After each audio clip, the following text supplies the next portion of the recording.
Hi, I'm Margie Holmes, psychologist, author, and educator. Today we'll have part 2 of our episode on sex videos. I asked, would you ever appear in a sex video? And here's what you said. At Min as mom, I would never appear in a sex video, even if the purpose is for private viewing only. There's no assurance of confidentiality. At Roldy Gomez, no, wala akong porn star appeal. But seriously, no, kasi di ko siya fetish. Aida Santos, why should I? I can have sex and not be a voyeur. Leah Toralba, no, because I don't want people to upchuck their most recent meal. Tanya Garcia, no. My memories are more malleable. I can relive it over and over with additions if I want. May voiceover at theme song pa. Michael Cruz, hindi gawain ng normal na tao ang paggawa ng sarili mong sex video. To which Ging Bardon replies, please don't call me abnormal. It's something that heightens our experience of sex and makes it even more exciting. Making one is not a problem with me. It's between me and my partner anyway, not the world. At Daphne Cruz 63 asks, why the desire to video the act? Perhaps I should let the A's, those who felt they might do a sex video, explain. At Jerome Mylene, yes, I want to try it, but with my wife only. At Sisong Jr., yes, souvenir. Pakialam ng ibang tao sa iyo. Kung gusto mong panoorin, tangkilikin. If not, then don't watch. Yomi Artemos, if the video has a story and it's not purely sex, it would be nice. Mark Flores, why not? When you get old, you want to see yourself and say, that's me and my love fucking each other. Alfie Melia, if it's a private video with my wife and we both consent, I might consider it.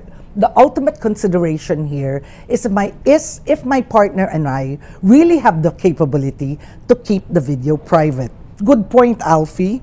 Carmela Fernando, I could imagine shooting an instructional video for my grandkids to use, even if only to demonstrate what not to do during sex.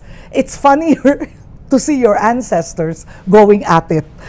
I just want to say, Carmela, you have a very optimistic view about what your grandkids will like or not like.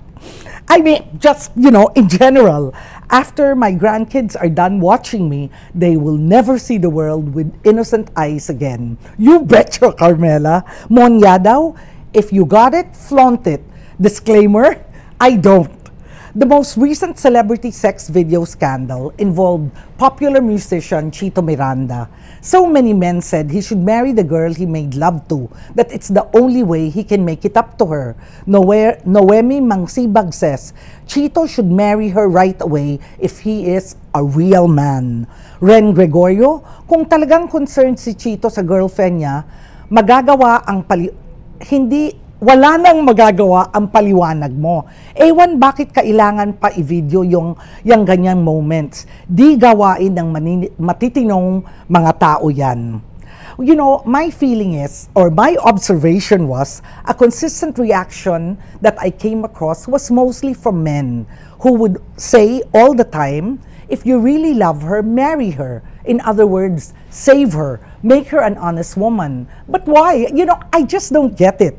Why does appearing in a sex video make her so unpalatable that her only recourse is to marry the man who, in quote, sullied her?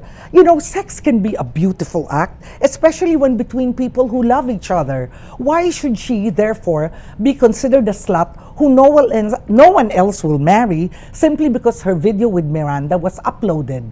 It actually makes no sense to me. And this is related to what Lex Boniface says. The more we make a big deal out of it, the more it shows how sexually fractured we are. Buaya Mans shares, many amateur sex videos are bad. The video is crude, grainy, poorly lit. The sex is mediocre. Judgmental mo naman. But anyway, the participants are far from attractive. If that were me, I would be so hurt. But anyway, when you see their orgasm expression, you feel they are not having any fun at all. You feel as if they are being tortured. Now, maybe let me end with advice from Anonymous, who suggests this checklist for making a sex video. Number 1, committed relationship.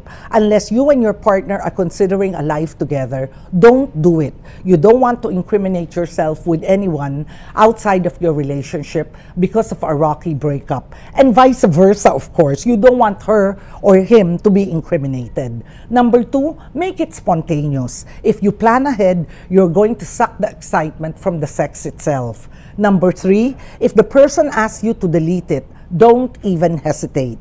Well, that's it for today. As always, this show is about you. So if you have anything to add to the conversation, feel free to leave a comment below the video here.